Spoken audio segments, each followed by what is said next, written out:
it's basically, Cain is basically it's a multi-generational drama about specifically this Cuban-American family that was exiled in 1960 from Cuba, and they started with what they had in their pockets, and they slowly built a sugar business and eventually a rum business, which is their specialty in Cuba.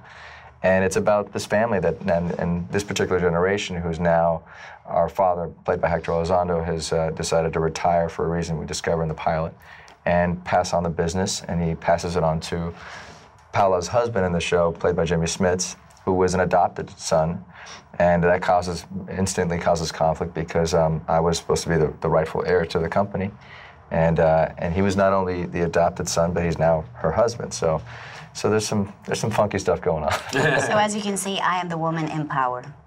This is it's a very strong, well-educated, influential family, powerful, successful, people that well, as Nestor said, came in the 60s. Our parents came and just worked very hard, and now they have huge relationships with politicians, with huge economic gurus, like people that really are heavy in this country. And I think it's also, I mean, it's really just about a family, an American family. It could really be any other nationality. We've talked about this before. I mean, even when The Cosby Show came out, I mean, that was essentially an American family that happened to be African American. That really could have been applicable to any ethnicity, any background. And I think in the same way, it's about the writing. If the writing is good, it doesn't matter where you're from. It just so happens to be, an affluent, Cuban-American family in this case.